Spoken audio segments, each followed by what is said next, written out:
Welcome, everyone. Happy 4th of July. You wore the perfect tie for this. This tie is perfect for today. Finally, I got this months ago. Can we take a closer look at this? You were saving this for today? Huh? No, I just got it. I really liked it when it first came out. And it gets a huge amount of comment. Isn't that a riot? Look, it's got the little fireworks and all that on it. Yeah, it's fun. It's a polo. Yeah, this is the only sparklers we're going to see this year, right? Why do you say that? Well, because we're not supposed to have them in Minnesota. I loved that as a kid, having the sparklers. We didn't really do fireworks, but I mean, we didn't do firecrackers. Well, my dad, he wouldn't let us do any of that stuff. And now our son is 6 years old, and we've driven over to Wisconsin, and he sees the fireworks. He wants them. You know, they're selling fireworks, and he wants us to go over there and buy them. What do you think about that? I think we probably shouldn't. I think that's true. Although I mean, it is illegal, frankly. 1 year, which is illegal, but they get very hot. We were afraid we were going to get arrested by our garage. With our little sparklers. You know? All the kids in the neighborhood are bombing these huge things off. You know, the whole neighborhood shakes, and we're worried about our little sparklers. Exactly, I know.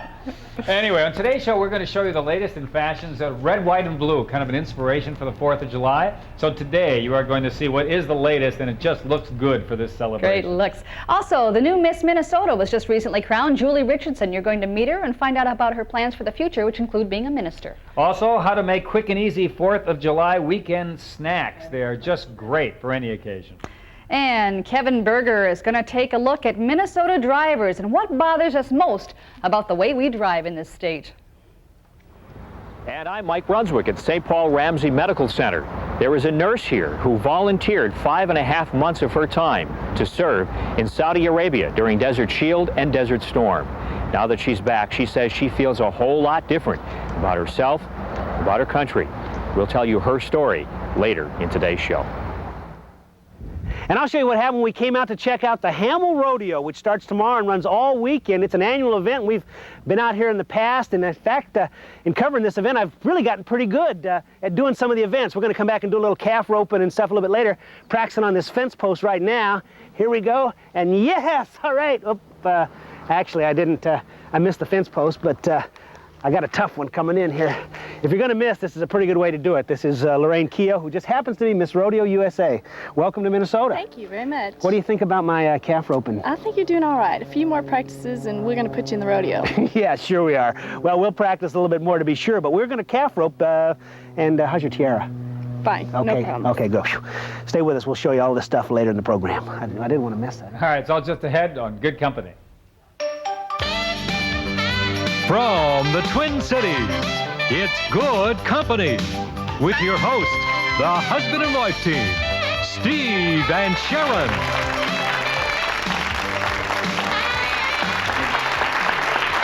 Thank you. Welcome. Thank you. Happy 4th, everybody.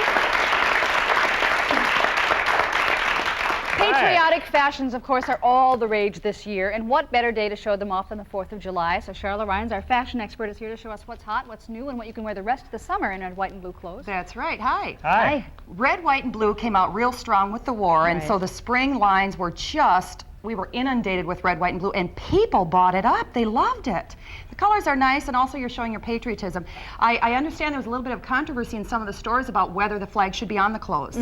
Talking to some of the salespeople, and some people thought no, and some people thought it was wonderful. Some people thought it was disrespectful. Yeah. Yeah, you know, I bought that sweater. There was a polo sweater with a big flag on it that I wore for a while, and then it just didn't feel right, so I didn't wear it anymore. Yeah. So some people are for, some against, but we decided to bring you some flag red, white, and blue things with some stars and stripes and see what you think. Okay. All right. All right. Let's take a look at something from Dayton's first of all. Now this doesn't have stars and stripes on it, but isn't this gorgeous? Yes, it's darling. It's a rayon navy blue, sort of a military flare suit. You notice the double breasting. She has the military buttons on there. She has the soutache under the shoulder line, and that wonderful little skirt. It's marvelous, trimmed with gold. Little pleats. Yeah. Now you're going to see a lot of those in the fall Cute. because they're really, really hot. But it has the gold and the navy, and then of course the white shirt underneath with the gold purse. Very, very beautiful. Just darling. Yeah. Thanks, Minon. Okay. That's a hit. The long jacket's a hit as well. All right, here we go. Here it is. This is red, white, and blue. All over the place. The biking shorts are from Dayton's. You can get the red and white stripe. By the way, isn't that marvelous? Yeah. Everything, all this stuff's on sale too, by the way. Yeah, so go in and buy this stuff up. Yeah. And then, of course, we got the 2 T-shirts together so that you get a little bit of a nice flip side on from the undershirt on the arm. That's from Casual Corner. We did a neat hair bow here from Becca Bows. Look at that hair bow. Oh, she Isn't does that great? gorgeous bows. Doesn't Yeah. she? Good quality bows. You can get them at the side door in Wayzata. And also the accessories from Accessory Lady. And they have a lot of red, white, and blue. Head out, you know, if you want to get some star accessories, they're really a lot of fun. Thanks a lot, cute. Jill. Those pants are a hoot, aren't they? And then for our men, here's the sweater. Here you go. From Winona Knits. We got this one in the Wayzata store. It is 100% cotton, made in the USA. They're very proud to say that. And it's real basic. Has the flag motif on the front.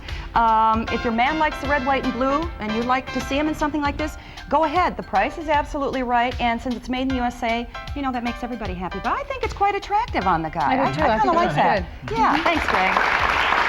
Real simple, but yet there's a little bit of pattern there. All right, we have another rayon outfit here. This is done a little bit differently because they're mixing the red, white, and blue with the black, and you're seeing more of a royal blue than a navy blue here. It's floaty, it's the big oversized shirt with the elasticized pant from Dayton's. Real comfortable, easy to entertain in, yet it's not just a flag. There's a little bit more to it than that. So it's kind of interesting. Once again, that headband from Becca Bows, real cute with that. Thanks, Holly. And then we move on to something, I had to do something in just red. Red is just gorgeous. This is a beautiful trapeze jacket with your little red dress underneath.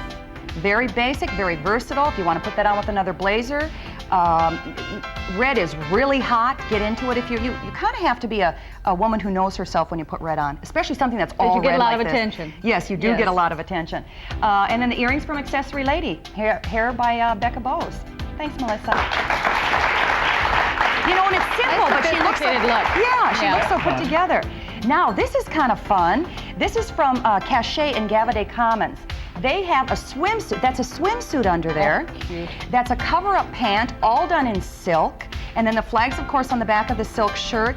So once again, not just the red, white, and blue. This is done in a lighter blue. And the silk, it's soft. And then, of course, you have the silver stars. We're seeing lots of silver, as you know, this summer.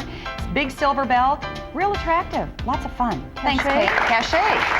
It's a cute store. You should head in there. And our guy again, here we go with Scott. He's wearing something from Dayton's. There's that t-shirt you're seeing so much with the flag on the front. Yeah. Real comfortable, 100% cotton, easy to wear.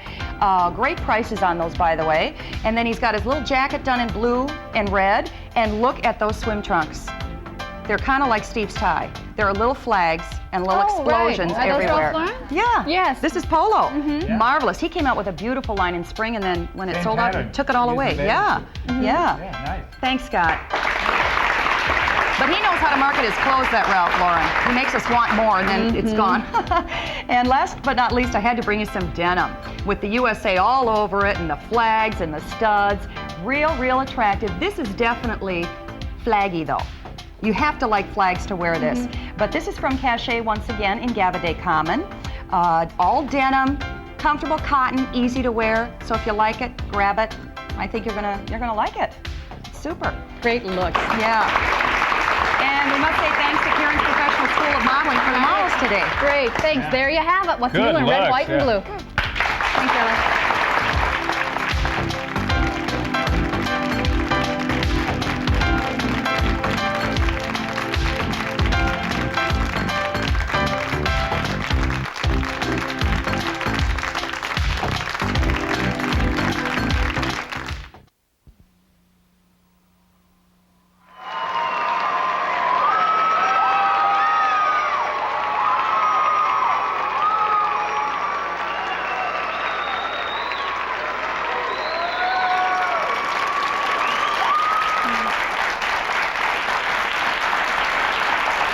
That's Julie Richardson, who is the new Miss Minnesota. She was crowned just 2 weeks ago in Austin. She is going to represent us in the Miss America pageant, and she is very talented. Wait till you hear her sing. Before we meet her, and she's going to be talking to us in just a moment, let's take a look at some of the highlights from the pageant.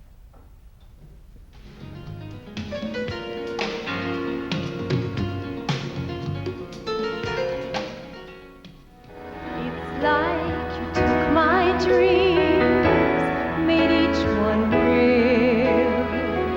You reached inside of me and made me feel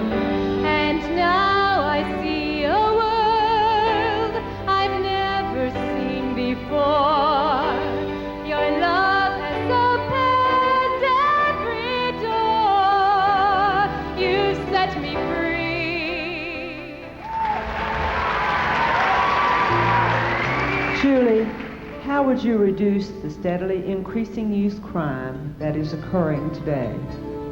There are many different things that we can do to reduce youth crime. It's at a national problem right now. It's very much at a crisis. And one thing that I think we can do is to stress education. Today, 82% of Americans' prisoners are high school dropouts. We need to encourage programs that keep children in school and that teach them lifelong developmental skills. Thank you.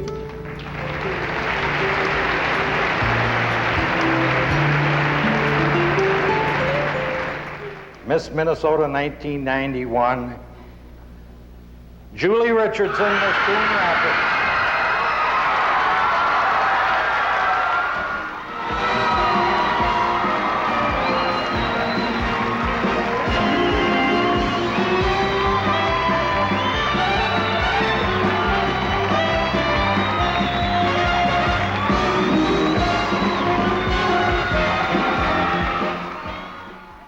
There she is, Julie Richardson, Miss Minnesota, 1991.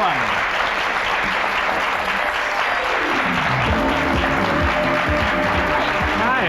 Hi, Julie. Welcome. Congratulations.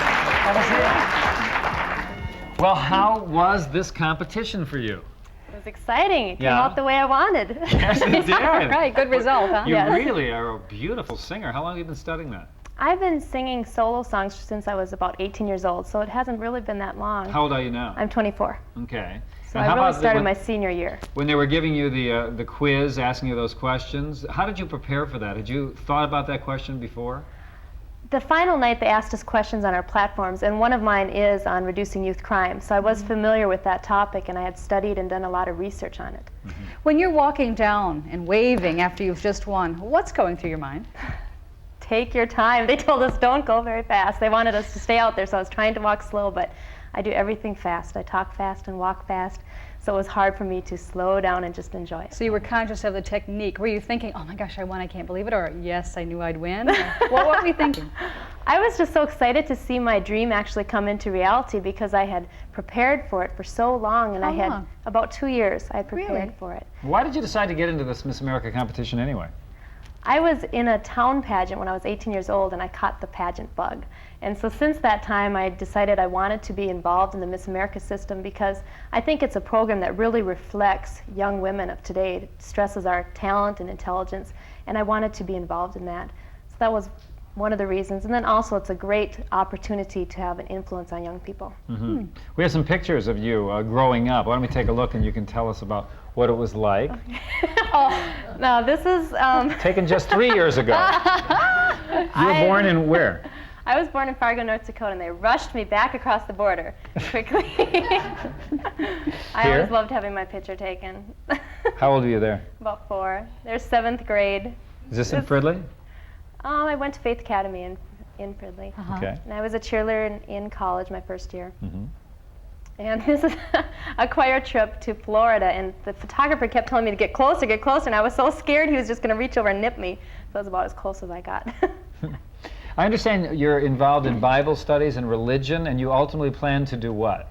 Well, my long-term goal is to be involved in full-time ministry. I'm a double major at Northwestern. I'll be getting a biblical arts major and also an English education degree, so I'll be able to teach in the high schools. That's my short-term goal, is to teach in the high schools.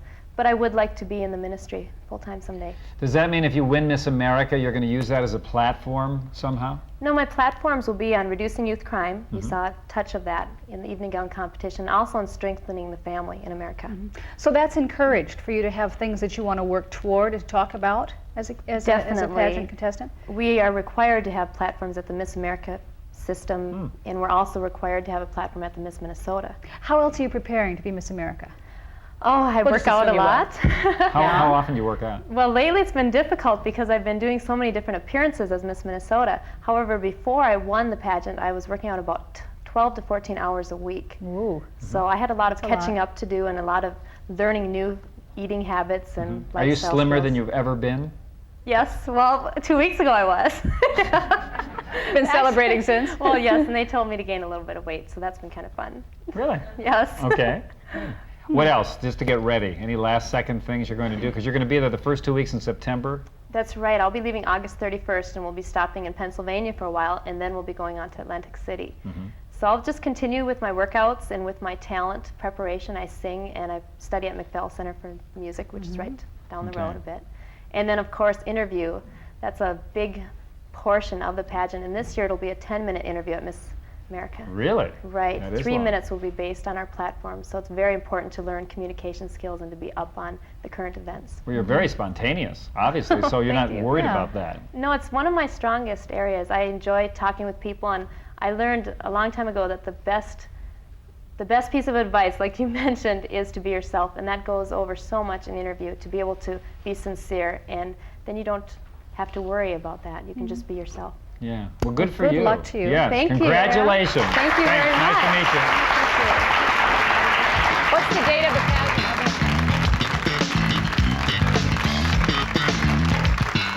pageant? This is the first time I ever got a paint job.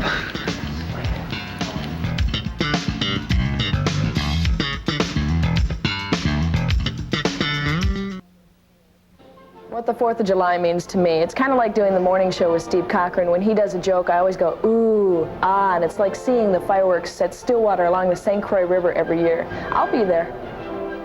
What does the 4th of July mean to me? Well, you know, it's memories. I think back to when I was just a little boy, and, well, we didn't have, you know, what a lot of kids have. We had no fireworks. I mean, never, ever, ever had fireworks. My father always said they were too expensive. He used to tell us, oh, just go out in the backyard and rub your eyes really hard. That's a good one, isn't it? And it still works even today. You can have 4th of July just any day. Anytime you want. Well, what does the 4th of July mean to you? I like this family thing. I love this We've established a thing. family. It's new for us, you know, Right. with our son and his cousins. Right, my parents were here last year. And Yeah. that was nice, and we were. Of course, they chose not to come this year because of last year. That's another story. You know, my dad decided to take off. I don't know where he's going. He's going somewhere else. Yeah. So we said, we're going to go visit you this year, and we're going to see your brother, because nobody's going to come to see us.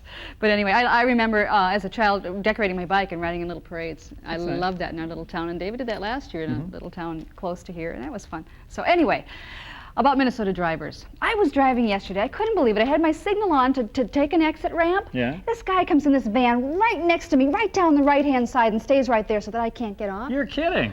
So what did you do? What do you think I did? You gave him a sign of disapproval.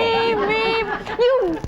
And then Did you really? You honked your horn? Oh, That's yes, very I un-Minnesota. did. I know, but he was being You should have very just looked at him. rude. He knew better than giving him the look, huh? The look. The look. Well, generally, I think Minnesota drivers are very polite, but there are a few things I think that bug us about each other when it comes to driving, and Kevin Berger went out to find out some of those things. Hey, they call that thing by the steering wheel a turn indicator. Can you believe the people behind the wheel? You know, everybody who drives kind of thinks they're an expert. Yeah, you, where'd you get your driver's license? Sears? But we all do drive, and every day we come in contact with, let's face it, a collection of fools out there on the freeway. Everybody's got a gripe about other Minnesota drivers, and we decided it was high time to get a few things straight and let everybody mouth off about what they hate most. Damn this traffic jam, how I hate to be late. I hate it when they pass me and then they put on the brakes. Hurts my motor to go so. Cutting in and out on the freeway, I think, drives me nuts more than anything else. Damn this traffic jam, time I get home my supper be cold. I just hate when people cut motorcycles off. I mean, it's dangerous when people aren't watching, you know? I mean, it happens all the time. Damn this traffic jam. I see a lot of people reading papers too while they're driving. I've seen this. Damn this traffic jam. Talking on the telephone while they're driving. Women doing their hair while they should be paying attention to the traffic. Damn this traffic jam. When you're driving in the fast lane and the person ahead of you is going the same speed as the person in the slow lane and you're stuck behind them both. They got them a convoy and you cannot pass. I hate that the most. Damn this traffic jam. For every driver on the road, there is a pet peeve, a particularly bone-headed move that causes blood pressure to rise, teeth to gnash, and fingers to fly. The other day, someone cut me off on a turn right on 35W. I had to slam on my brakes to avoid her. She didn't signal or anything, just swerved right in my way. Did you give her a hand signal? Sure did. Here's another classic a lot of people told us about. You're driving along in your nice red van and you come to a four-way stop. And you know you're the last one there, so one of these guys has got to go first, right? So you say, no, you go. But this guy's going, no, really you. And this one says, no, you go first. And meanwhile, you're growing a beard because nobody will get off the dime and go through the darn stop sign. You don't know what to do either. I mean, you might be up there last, and the first one just sit there and look at you. Well, you just have to creep across and hope nobody steps on the gas and tries to get you, I guess. To clear up the controversy, we asked State Patrol Trooper Dick Wittenberg for the proper procedure. The rule is yield to the right. So if two cars were to approach the same four-way stop at approximately the same time, the one on the right would have the right-of-way. Okay, here's my pet peeve about Minnesota drivers. Somebody's coming off a ramp to get onto a highway, and they get to the bottom. They're supposed to just kind of shoot right on out there on the road, but they get down here, they kind of maybe slow down, hesitate, maybe they even stop. Why can't they just get on the highway? Trooper Wittenberg confirms that this merging confusion is a leading cause of accidents. And we didn't have to watch too long to find a driver who did it wrong. The clod. Black one here, the Black Thunderbird, stop. Now that's what we don't want. Yield means to yield, it doesn't mean to stop. Now we have about 5 cars there that are going to have a problem trying to get into traffic. But it's not just drivers who have pet peeves. State Patrol troopers have theirs as well. That if indeed it comes time that you have to stop somewhere on the freeway, take the next exit. Get all the way off. The shoulder doesn't guarantee your safety down here at all. Just look around and see all the signs that are knocked down and the guardrails that are hammered. Get off the freeway. If you've got to change your young tyke's diaper or something like this, take it off the freeway and get up on an exit, and you're much safer there. Trooper Wittenberg says that, on the whole, Minnesotans are pretty good drivers. He estimates that only about 10% of us are rude, discourteous, dangerous jerks. What I want to know is, how come that 10% is always in the lane in front of me? Jam, this traffic jam. How I hate to be late. It hurts my motor to go so slow. Damn, this traffic jam. Time I get home, my supper be cold. Damn, this traffic jam. But for your police department to help a community, I believe the community has to help the police department too.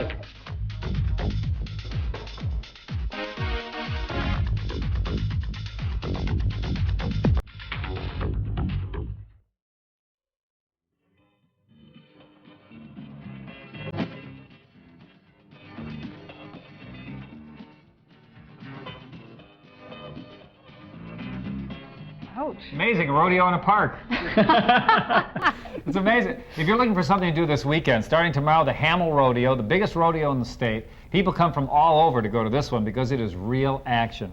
Now, I don't know if you remember this, but remember when Gary was on top of a steer and he went over the top of it? Of course, and it gored his sweater. It gored his Was sweater. that at this radio? I don't know. This rodeo? I'm not sure if it was this one. It's the most dangerous thing that Gary ever did because it could have just torn his stomach out. But Gary decided he had to go back and check out the Hamill Rodeo. At least give us a little preview of it. Gary? Hey, settle down in there. Hey. Man, some real killers in there. Howdy, buckaroos. That's cowboy talk. Being a kid from Texas, I can talk that way because I know all about cowboys and rodeos. And right now we're out at the Hamill Rodeo grounds to talk to you about the biggest rodeo in Minnesota each year, the Hamill Rodeo. I mean, knock it off. Quit it. Yeah, it's better. Oh yeah, it is a great event, and we have looked forward to each year to coming out here and covering this. And we're going to come back a little bit later, and I'll show you some of the stuff that I have learned over the years about rodeo. And but before we do that, let me show you kind of a series of clips. Give you an idea of what rodeoing's all about. Watch this.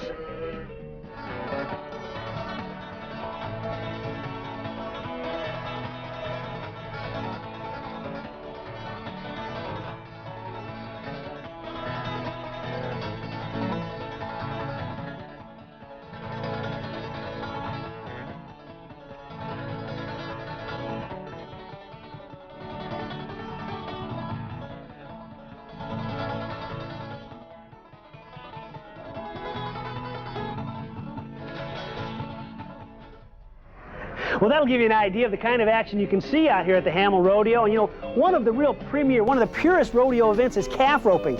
In fact, Al is holding a calf right here. I say it's pure because it probably most simulates what the real cowboys would do on a ranch, where they have to actually rope the calves and get them ready for branding. And we're going to get a little demonstration of that right now, because you see on the other end of this rope is a real expert from right here in Minnesota. He's Josh Wagner from Kimball. Hi, Josh. Hi. Now, a good time, now we're not going to show the actual roping from the horse, but after you've got him roped, what's a good time to get him tied up? 6-7 seconds. That's all? Yeah. Okay, well, let's give that a shot. I'll let you get in a position. Now, don't go till I say go. Now, we're not showing the roping part because you see the arena is full of cowboys right now getting ready for the rodeo. But we're going to demonstrate the rest of that. So 3, 2, 1, go. Here he goes. Now, he's already jumped off his horse, having roped the calf. Now he's got to flank him. That means turn him over and get 3 legs. He was carrying a certain kind of rope in his mouth there. He uses that rope, a certain kind of knot. Hands up, time's up, and the judges would stop the clock. And just like that, now this calf is ready for branding, of course, in this event, calf rope, and that was really good. And nice going. Well, listen, we're going to, do you think I could try that? Sure. No problem, is it? No. No, huh? No, buckaroos. All right, we're going to give this calf rope a little try here in a minute. But I should show you first, the last time I went to a rodeo, I had a relationship with a cow, sort of. Watch this. I mean, let's just get this bull ticked off. What do you think? I think you've done it. Okay, all right. I mean, okay, now, it's squeeze and pull. And squeeze and pull, and don't close my eyes. Don't close your eyes. Look right there. I'm looking right here. Are we ready? I'm hoping so. Hell, open the gate. All right. Bear down and ride now. Hey, you know, all I wanted to do was double my time from the last time I rode. I think I did it. You betcha. I'm a good 2 seconds. Yep, that was bull riding a few months ago, and now we've got another younger relative of that bull, I think. A fresh calf, as a matter of fact. Josh has got him all ready to go here. I've got my pig and string set to go here, and we'll show you what calf roping is all...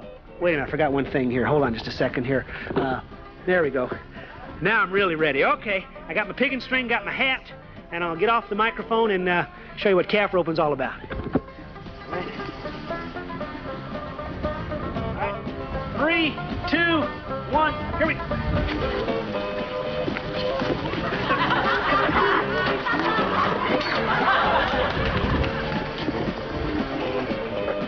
So there you have it, Hamill Rodeo. Come on out and give it a try and watch it. And where'd that guy go? We'll see you next time. Come here, Cat. Come here.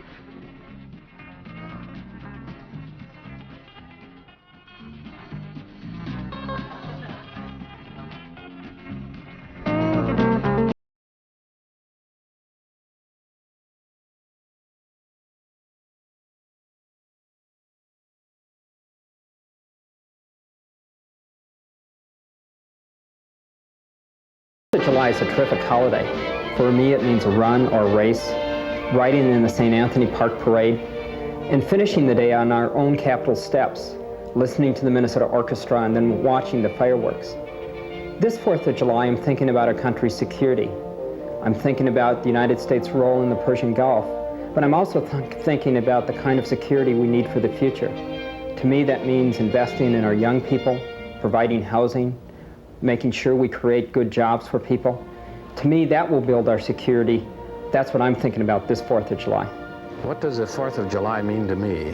The 4th of July, of course, is a celebration of the independence of the United States, and it provides an opportunity to go back and look at the basic reasons that caused the United States to separate itself from Great Britain and to become an independent nation. I personally look forward to the 4th of July as a chance to get together with family, but it is a time when we should go back and look at some of the basic documents that formed the foundation of this nation, and to remind ourselves of the basic freedoms that underlie the value system of the United States. All right, and if you're also thinking about the food you're going to serve on the 4th of July, here are some suggestions for some really easy things you can put together. Even the kids can do these, especially if like you've finished your meal and you want to go out and see the fireworks, but you have to go sit there for a couple hours in order to save your space, right? What do? You just sit there and wait. Well, you can take your dessert with you. Well, that's a good idea. You can take your things with you, make a dessert right there, and wait. This is for colorful. the fireworks. We'll show you something that, take a look at these pretzels. Now, isn't that kind of like 4th of July like? I don't know if you can see it, but these are red, white, and blue here. Even the potato chips. Even the potato chips. Ooh, Question, ah. how do you make your potato chips and pretzels like this? It's a snap. This is just white chocolate. Here's what you do. You get some almond bark chips, okay? Or white chocolate one. Or white chocolate. So these are little chips. And then you're going to melt these down because you're going to dip the goodies in there. You melt them down simply, if you want to, by putting them in the microwave. That's the easiest way if you happen to have. If you don't, it's not so easy at all. It's a Well, you nightmare. can just put them out there in the sun, I guess. The sun's going down. Sure, put them out on the hood of the car. There's a million ways of doing it. Here's another way. You just have some warm water, and then you just kind of let it melt because it is heat sensitive. And then once you're done with that, you're going to pour it in like we have here. Heat sensitive. Yeah, it's heat sensitive. So then you're going to take your pretzels, obviously. You're just going to dip. Oh, that's slippery pretzels. You're going to dip them in here. And then all you do is you Lick take... your fingers. Yeah. You take these little sprinkles and you just sprinkle it over the top and you got it. That's all there is to it. There's a lot there.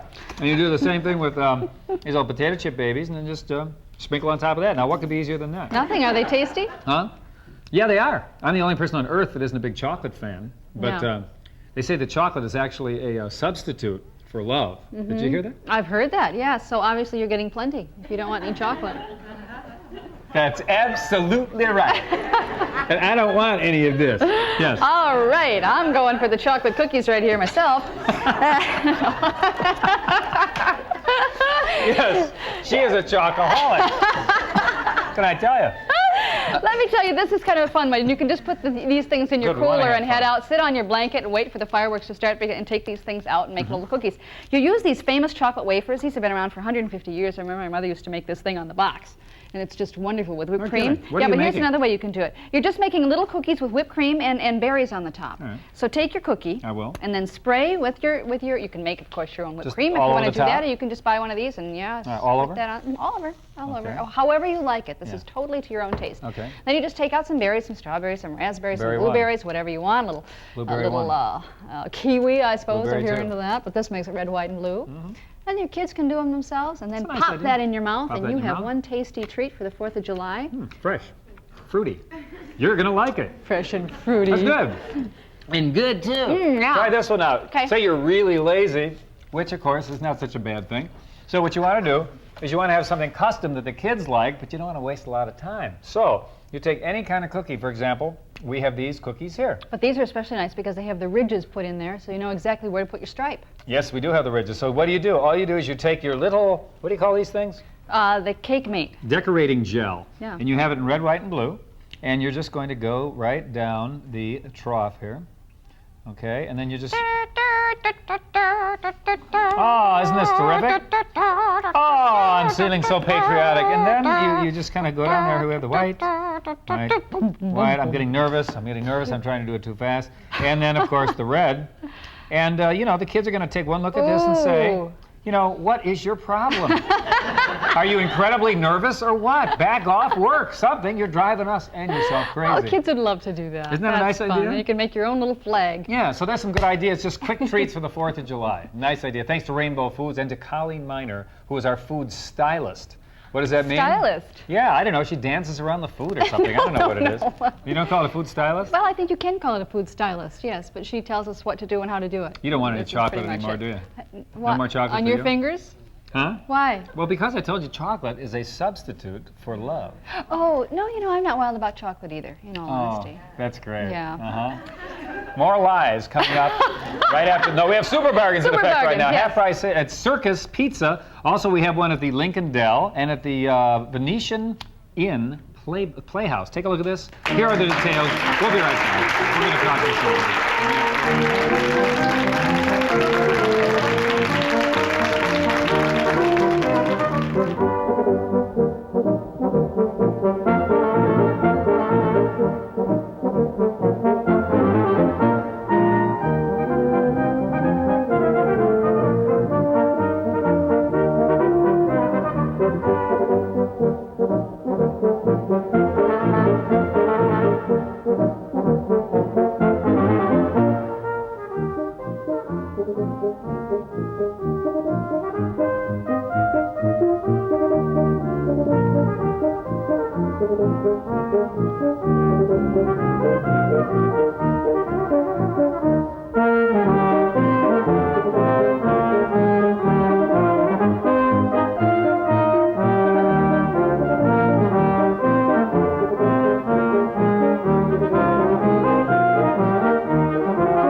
celebration of freedom. And there is one woman in the Twin Cities who served in Desert Storm, and that experience really made her sense of pride for this country really grow.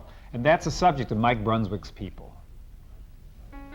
On June 16, 1990, Lieutenant Susan Clark of the 109th Aeromedical Evacuation Flight of the Minnesota National Guard swore in her 17-year-old son as a member of the Air Guard as well.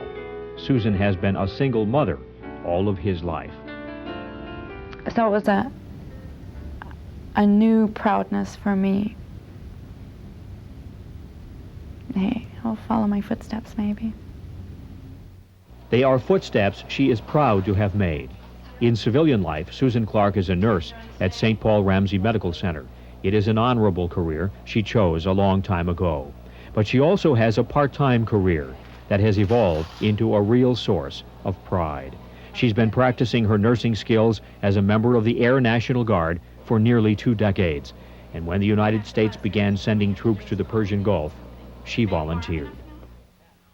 Oh, I had to go see for myself that what I was training for, there was a purpose, there was a reason behind it.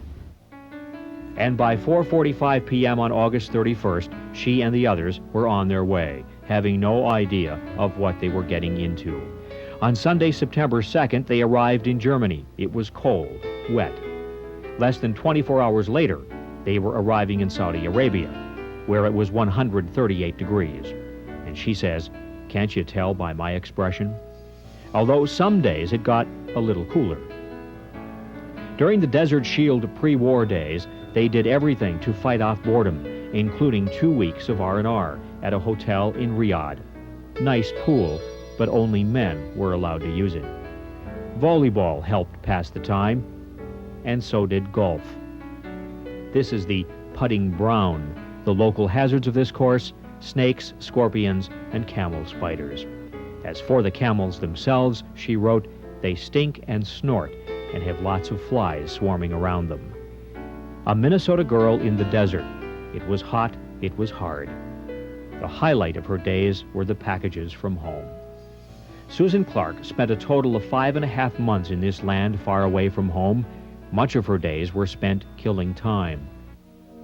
But the boredom turned to fear on the night of January 16th, 1991, when she heard a different kind of killing had begun, the real kind. This was war.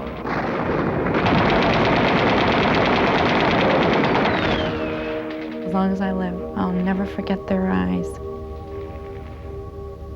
How tired and exhausted they looked, how thankful they were for us just being there, just picking them up and bringing them back, and how proud they looked. When Desert Shield turned into Desert Storm, everything intensified. But after all that happened during those unforgettable months, the one thing she remembers most about Desert Storm was coming home. Coming home. Walking across the red carpet at Westover. All these strange people clapping, shaking your hand, hugging you. I lost it halfway down the red carpet. I remember hanging on to one gentleman, and he's patting me on the back as I'm crying. And I'm saying, don't let go yet, I'm not done. Susan Clark, now Captain Susan Clark, has made her niche in history. She's home again, working as a civilian nurse again. But things are different. She can sense it in her gut. Personally, that makes me feel proud.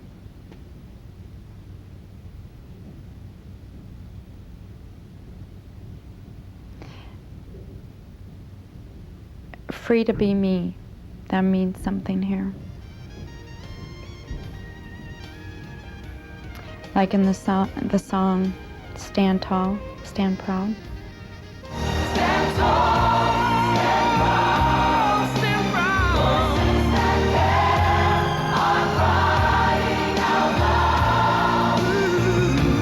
And when you close your eyes tonight, feel in your heart how our love burns bright. You are the voice and the guiding light.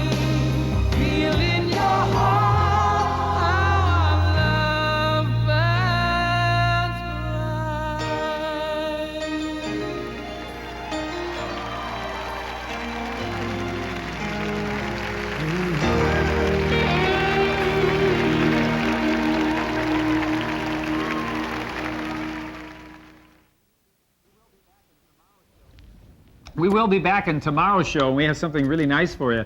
This is advice for women on how to wear just the right swimsuit for your body. This is swimsuit do's and don'ts for women. What's wrong with the one on the left? What's right with the one on the right? We'll tell you. Also, Steve is going to take us to California. What's wrong with this picture? To the spa, to the stars, to the Golden Door. Also, meet parents dedicated to cracking the unsolved mystery of the murder of their son. That's coming up tomorrow. We hope you enjoy the rest of the 4th and the weekend. Thanks for joining us. Bye-bye. Happy 4th.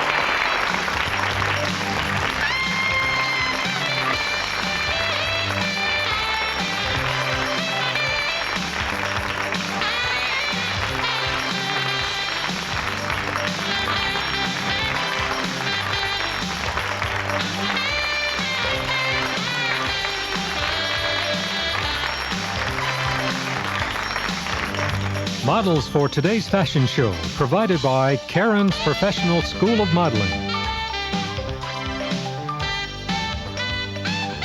Good Company deck built by Holman Olson, and the deck furniture is courtesy of Hoygards.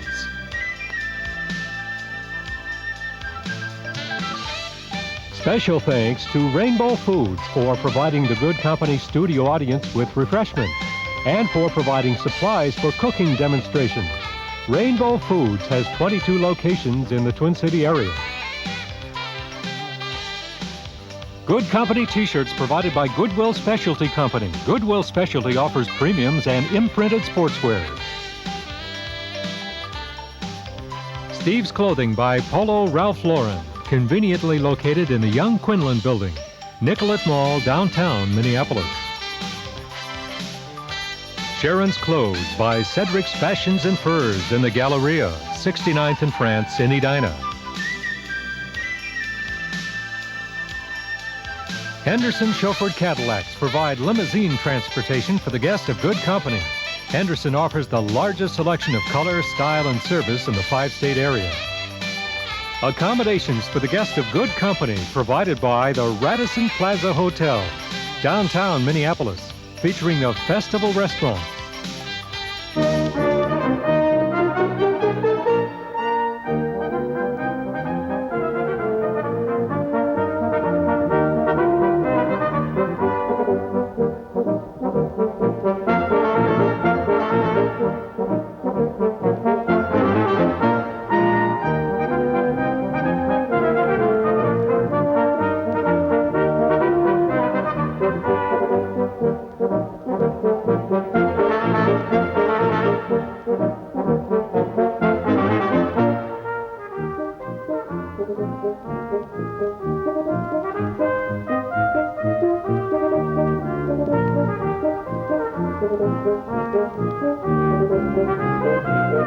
you.